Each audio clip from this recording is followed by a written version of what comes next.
You got to go all in. You got to have real skin in the game. If you don't have skin in the game, you won't care enough for it to be a success. Obviously, I'm 18. I'm very young. Someone who's in their early 20s or in their 20s, what steps would you take for someone that age that wants to build financial independence and build something great? Yeah, it's a really good question. I think Today we're going to be meeting with a guy who redefined luxury travel. He started his career in one of Australia's biggest law firms, but instead of building hours, he wanted to build something bigger. From leasing backpacker apartments in Melbourne, now building one of Australia's most successful travel companies. Meet Adam Schwab. This is The Real Build. When you look back at your life when you were a lawyer, what made you want to make the decision from going from law life to then moving to an entrepreneurship sort of role and building luxury escapes? Yeah, it's actually, our journey was much more incremental than one extreme to the other. So I was a lawyer at a firm called Freehills in 2004 and 5. And my best mate from school was at ANZ Bank. And to his credit, this is back in 2004, so this is a long time ago. And back in 2004, being an entrepreneur wasn't cool like it is now. There's no Zuckerberg, there's no Musk, there's no Speak. All these people they existed. They weren't what they are now. Being an entrepreneur was Bond and Skase and these bankrupt dudes. So it was a very different era. And we just literally dipped our toe in. We had an idea for a business that we saw. Again, we were 24 at the time, so we were young at the time. And we thought, well, why don't we do this thing called this backpacking apartment business? So rented apartments, licensed them out to backpackers. And that was our first business. So that was our first foray. And this is the day where risk wasn't really a thing. So I actually took a leave of absence from my law firm. We started this business. A few months later, I told them I'm not going back. And we were away, and we just grew that business really slowly, bootstrapped it. So we had no external capital. We used our own, I think about 70 grand in savings. And we went from a business, we were literally putting together the furniture and slowly grew it. We then became a corporate apartments business, sort of 3 or 4 years later. And then a few years after that, we saw our first e-commerce business, which was a food delivery business, became part of Menulog eventually, and got sold. And then we stumbled across what was essentially the Groupon model. And then from that, we turned into Luxury Escape. So it was sort of a incremental journey from one thing to the next thing to the next thing. And we're just learning along the way. We never could have gone from 2004 to Luxury Escapes. There's 10 years or 9 years of stuff that happened in between. That was like our 9-year apprenticeship. Apparently, what happened during the Melbourne Cup period, you had some issues and faced a bit of problems and learnt a lot during that period of time through the year. I think it was quite busy, or can you tell me a little bit more about what happened during that period? Yeah, so we set up our very first apartment, Melbourne Cup Day 2004, so like 21 years, almost the day when we were recording this. So we literally had no idea what we were doing. So we had two challenges. One is we had to sort of rent and set up this apartment. We'd never done it really, either of those things. And then we had to, more importantly, get customers paying us, because without customers paying you, there's no business, obviously, as all your small business owning customers would know, clients would know.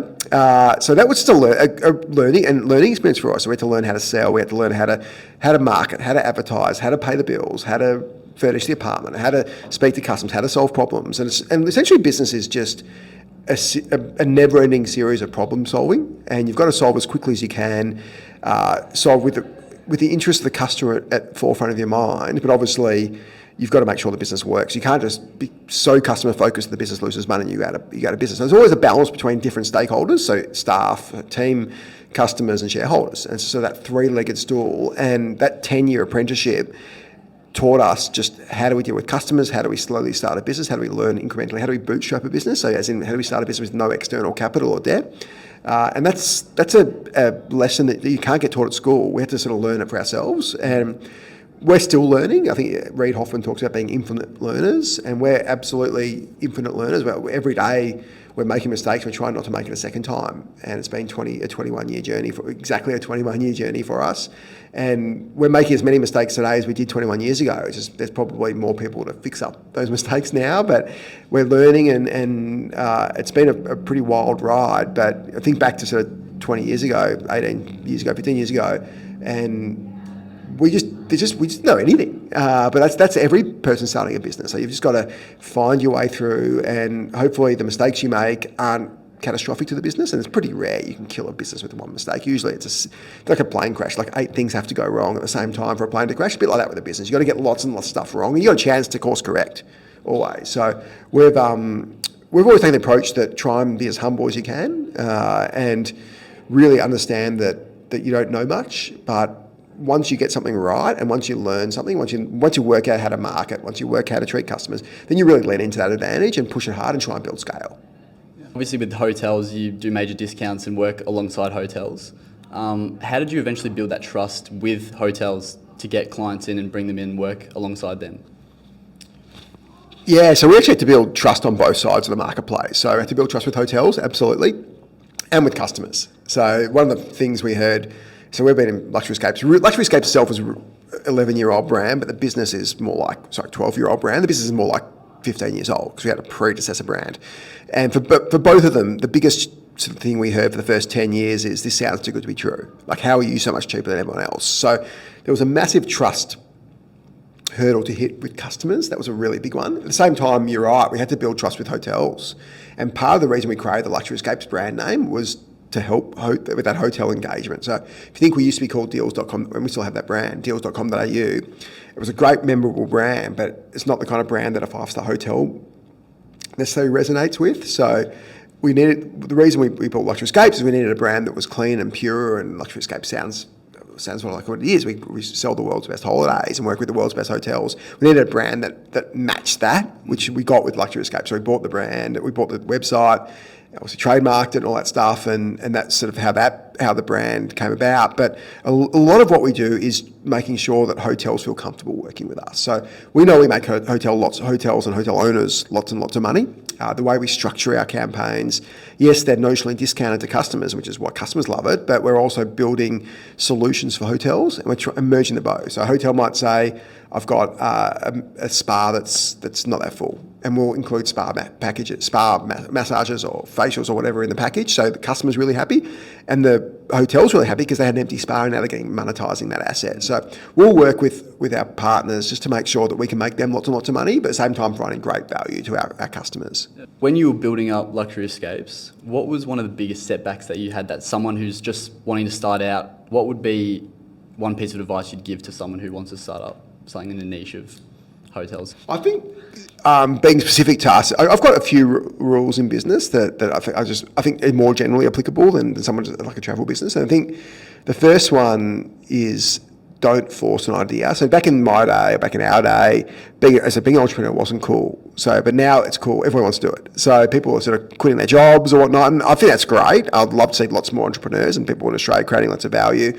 But I think the challenge is you don't want to do that till you've got an idea that actually is a genuine idea and sustainable. So don't quit your job, go home and start writing a notebook hoping an idea comes to you. What you want to try and do is think of a problem you can solve in day-to-day life, and once you've got that problem, once you think you're the one who can solve it, or you and a co-founder or co-founders, then go and do it. So get the cart and the horse in the right order, is sort of point one.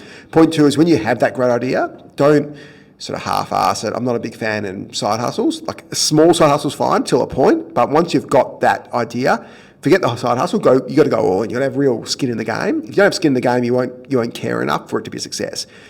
Startups are a blood sport. Like, if you're not fully in it, you're going to lose. You're going to lose to somebody who's more in it than you. So the 1 and 2 sound contradictory, but actually not. It's wait for that idea.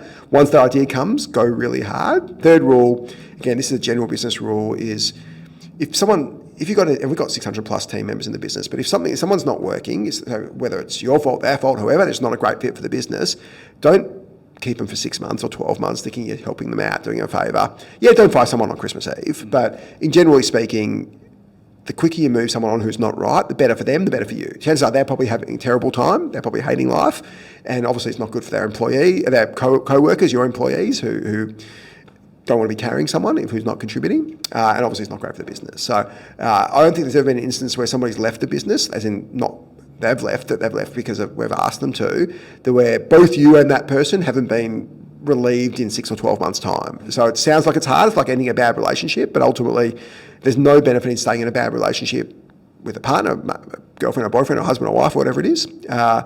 Same with team members. Don't flog a dead horse, so to speak. You're much better off just ending it, biting the bullet, making the hard call. It's always going to be a tough conversation, but sometimes you find that conversation is actually a lot less tough than you thought, and that's actually the majority of times the person you're speaking to is actually relieved.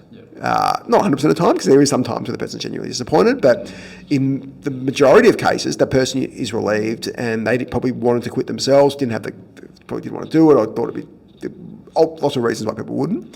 So that's probably the 3 rules of business that we try and stick to. Easier said than done, especially sort of rule 3. But that's some things that we've sort of learned over the 21 years. When COVID hit, what did you guys do to sustain your company, and how did you move forward with the whole pandemic, especially within Melbourne? How did you move past that and sustain?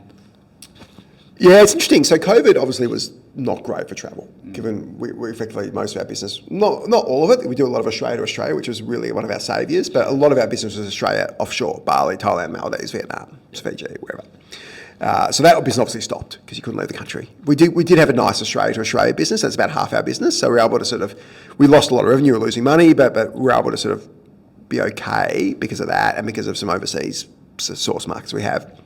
So clearly it was bad, but it could have been worse. And we used COVID as a real opportunity to pivot the business, to be really aggressive. Every other travel business on earth pretty much fired people, a lot of people, even the great ones, even the Booking.coms, the Flight Centres, these are incredible travel businesses. The Airbnbs, they fired 10, 20, 30, 40% of our workforce. We didn't fire a single person, we actually increased our team. So we really lent into it.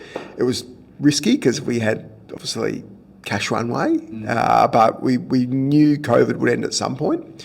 We didn't know the day, but we knew it would end at some point. We got to end up getting pretty close, but ultimately we took it as an opportunity to get on our toes, not our heels, and we were able to burst out of COVID. And we're now sort of 3 to 4x the business, and it's a far, far better business than it was pre-COVID. So we've grown our tech team from 30 to 140. Our team is next level now. Pre-COVID, we had some amazing generalists, as in people who are just good almost by luck, or really good. And since COVID, we're really focused on how do we get specialists, how do we get specialist designers, how do we get specialist product people, special engineers, specialist partnership people, and then we really be able to sort of deep dive into what we need from a business and pick and recruit some incredible people. So it actually makes our business a lot easier now because of the talent we have under these 4 walls, or the 4 walls around the offices around the world. It's a very different situation than pre-COVID. I know one of the things that I've seen, and I'm not sure if this is true, I'm hoping it's true, but apparently you go barefoot golf hitting at night time. Can you tell me a little bit about why you do that and about your lifestyle and your mentality with those sort of things? Did a half ride. I play golf in the dark, but with shoes, and I run barefoot. So half ride. So I do go out barefoot. So when I run, I don't use shoes, and that's really because shoes give you injuries. Yeah. And there's heaps of science to say that, but more importantly, I used to get heaps of injuries, stopped wearing shoes 14 years ago, haven't had injuries since.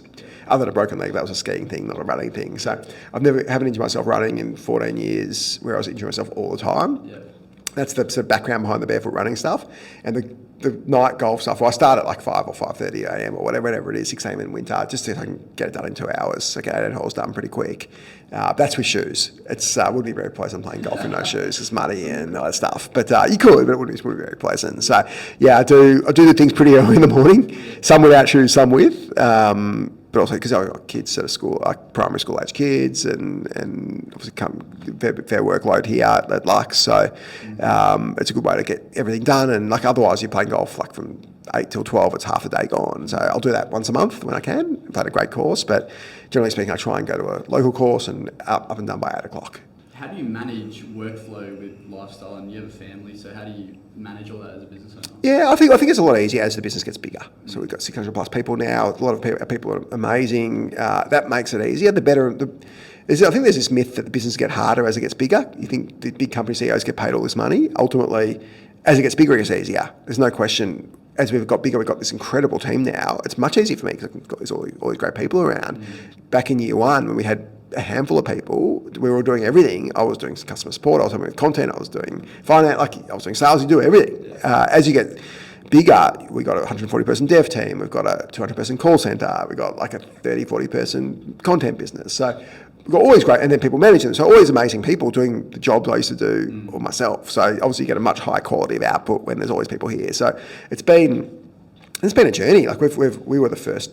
I've only ever been the youngest ever team member and the boss. I've never had anything in between. But it's been a great learning experience, and so we pick up stuff every day that we don't know. But it's certainly much more fun, much easier these days than back in the early days where you're doing everything. What was your life like beforehand, and what made you want to get into the law life in general?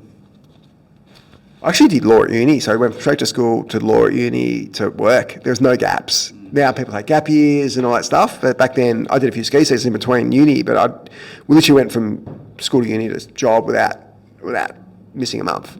So this is what people did back then. I'm not sure it's as common now, but so when I was young, I always wanted to be a lawyer, not really knowing exactly what was involved. And obviously, after I became a lawyer, I realised how boring it is. But I've still got some amazing friends from Freehills and love going back there and seeing everybody. But I was never meant to be a long-term lawyer, so it worked out for the best. A lot of entrepreneurs sort of tend to either sink or swim. That's a big saying that goes around in the industry. What separates someone with a business like Luxury Escapes, and how do they separate themselves from someone who sinks or swims? Frankly, most of it's luck, to be honest. Like, there's no doubt that you've got to be able to put the work in and have a degree of smarts, but ultimately, so much depends on right place, right time, and then getting a run. So me and Jez and I were born in middle-class families, got to go to private schools, got to go to uni, got to get good jobs, had built a bit of savings.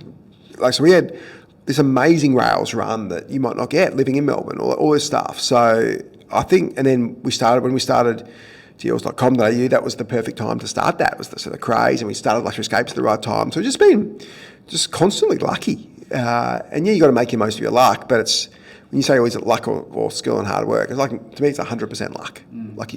There's a lot of hardworking, skillful people who haven't had that luck, so they're doing whatever job, but we worked as hard or as smart as a big chunk of people, but we just had a great run. And just rode that luck and still ride this luck. So it's, I'd love to say it's something in particular, but I don't think it is. What was the moment that you realised with Luxury Escapes that you're like, oh wow, we've made it. We've gone to this point where obviously maybe you still haven't had that feeling, and maybe you haven't, but was there a point in your career where you said, I've actually got the foundation set up here and I'm ready to keep moving forward? Yeah, I love this question.